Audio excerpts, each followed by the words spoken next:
সবচেয়ে বড় কথা যে ফেব্রুয়ারিতে যে আমরা নির্বাচন করতে যাচ্ছি, এই নির্বাচনটা যাতে ভণ্ডুল হয় সেই শক্তিটা এখানে কাজ করছে। যে এখানকার যে অশোভনীয় আচরণগুলো, এগুলো কোনো শিষ্টাচারের মধ্যে পড়ে না। বক্তব্যটা যে চিকেন নেক নিয়ে যে প্রধান উপদেষ্টা একটা বক্তব্য দিল, এখন তো ছেলেরা রেগুলারই দিচ্ছে।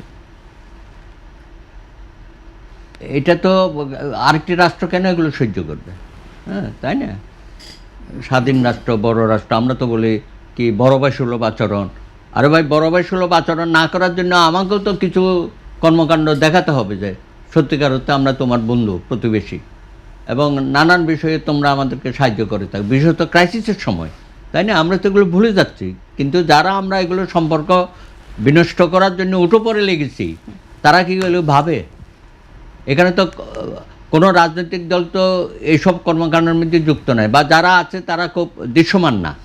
হ্যাঁ, এবং এটার পেছনে একটা যে শক্তি কাজ করতেছে, এই সম্পর্কটা কোথায় গিয়ে করাবে? আমরা কি যুদ্ধের জন্য প্রস্তুত আছি? বাংলাদেশের কোনো 54 বছরে কোনো ইতিহাস আছে যে আমরা একটা যুদ্ধ করেছি কোনো ফ্রন্টে, বা সেভাবে আমাদের প্রস্তুতি আছে? তো এইটা না করে আমরা একেবারে মানে যুদ্ধং দেহে মনোভাব নিয়ে মাঠে নেমে গেছি। তা আমি মনে করি এগুলো অশনি সংকেত।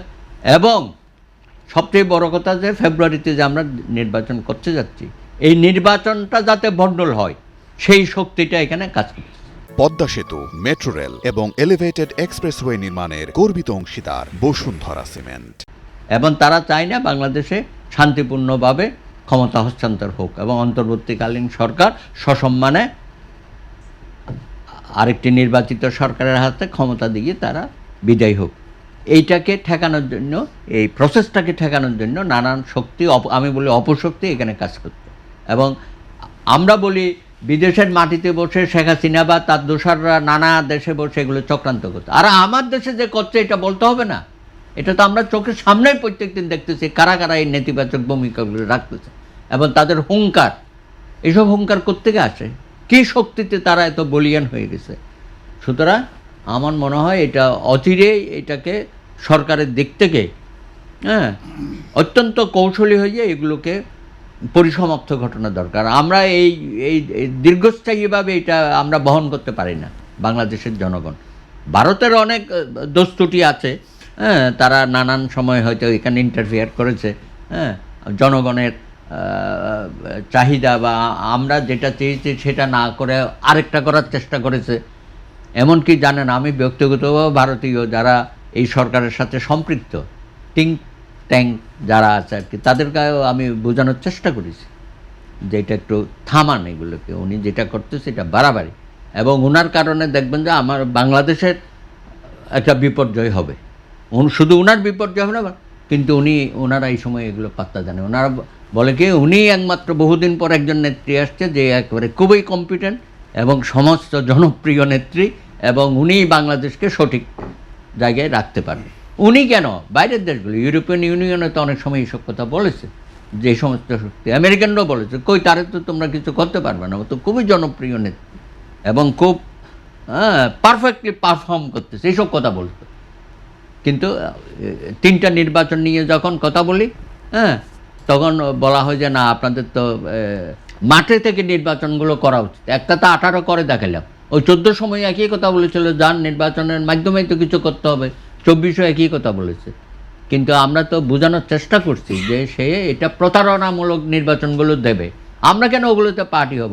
আরও বলে কি, আপনারা শুরু থেকে শেষ পর্যন্ত নির্বাচনে থাকবেন, হ্যাঁ, মাঝপথেও উঠানো যাবে না, এইসব প্রস্তাবও দিয়েছে আমাদের কাছে। তো কী আর করা, এখন শেষ পর্যন্ত যা হওয়ার তাই হয়েছে। এবং আমরা আশঙ্কা করেছিলাম এরকম পরিস্থিতি, তবু তো আরও মহা বিপর্যয় থেকে হয়তো একটু আমরা দূরে আছি আর কি। আশা করি এখন আমাদের তরুণ ভাইয়েরা যেসব কর্মকাণ্ড করতেছে এটা গ্রহণযোগ্য না, মানুষ এটা গ্রহণ করবে না। তারা মনে করতেছে রক্ত গরম আছে, আরে ভাই, এরকম রক্ত 71 সনও আমাদের ছিল, 69-ও ছিল, তাই বলে আমরা পাগলামি করি নাই। কিন্তু তোমরা যা করতেছে এটা অনেকটা পাগলামি ধরনের কর্মকাণ্ড হচ্ছে, এগুলো রাজনীতির মধ্যে এইভাবে চলে না। ঠিক আছে, তোমরা একদিন বিক্ষোভ করেছো শান্তিপূর্ণ, ওখানে শেষ করো। এটাকে নিয়ে একটা কন্টিনিউয়াসলি করা মানে তুমি তো 12 তারিখটাকে প্রশ্নবিদ্ধ করতেছো। 12 তারিখে যে প্রস্তুতি চলতেছে, এখানে যে আইনশৃঙ্খলার পরিস্থিতি অবনতি হচ্ছে, তো সেগুলো তো এটার সাথে যুক্ত হয়ে যাবে। তখন কি হবে? তখন আমরা কি সবাই বসে বসে আবার হা হুতাশ করব? ১৭ বছর করেছি, এখন আর তো আমরা করতে রাজি না, জনগণও রাজি না। আশা করি যারা বিপদগামী হয়েছেন তারা একটু দয়া করে ক্ষান্ত হন, শান্ত হন। অনেক ভূমিকা রেখেছেন জুলাই আন্দোলনে, জুলাই যোদ্ধা আমরা বলছি, মুক্তিযোদ্ধাকেও আমরা যেমন সম্মান করি, যুগে যুগে করব, জুলাই যোদ্ধাদেরও আমরা সম্মান করতে চাই। কিন্তু আপনারা আপনাদের সেই ইমেজটা নষ্ট করবেন না।